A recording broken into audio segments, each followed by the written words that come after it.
არ სასჯელი ამას სოფლისა, აც მთავარი იგი ამის სოფლისა განვარდეს გარეთ. ამ სოფლის სასჯელი, ანუ განსჯა, გასამართლება მოხდა და ამას სოფლის მთავარი განვარდეს გარეთ. ამას სოფლის მთავარი ეშმაკია.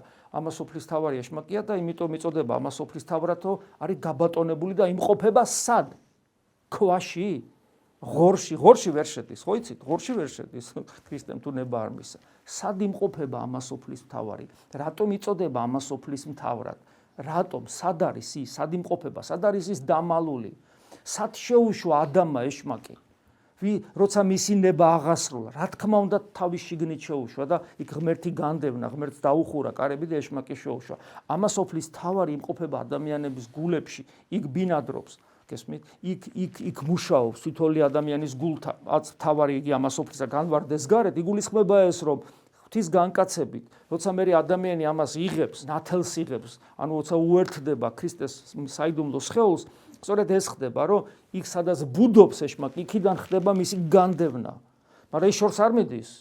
ის შორი ახლო იწყებს, ისევ შენ შიგნით შორი ახლო იმყოფება შენი ვნებების გამო, სიამაყის, ეგოიზმის, ამპარტავნების და ასე შემდეგ. შორი აღმა შიგნით, სადაც შენი მისტიკური სიღრმეა, იქ ვეღარ ჩერდება, თუ შენ ირწმუნე ქრისტე ღმერთად და თუ შენ მოინათლე. გესმით? აი ეს საიდუმლოება არის მომხდარი. მაგრამ შენი თავისუფლება ამით არსად არ გამქრალა, ეშმაკი შენს შორი ახლოს, შენი მისტიკური სიღრმის შორი ახლოს ტრიალებს და ყველა მისის ეს, როგორ იბძვის ეშმაკი, როცა ადამიანი სულიერად ცხოვრებას ცდილობს. ყველა მისის, ამის გამოცდილება ქრისტიანს უნდა კონდეს.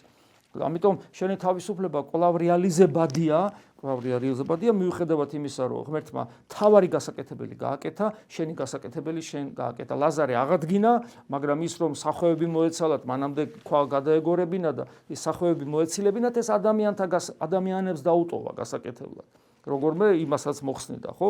მაგრამ არა, თავარი გააკეთა ღმერთმა, დანარჩენი ადამიანებს დაუტოვა. ჩვენთანაც ასეა, თავარი გააკეთა, განდევნა ჩვენგან, რწმენაც კი დაუმსახურებლად მოგვცა, დანარჩენი ჩვენი გასაკეთებელი.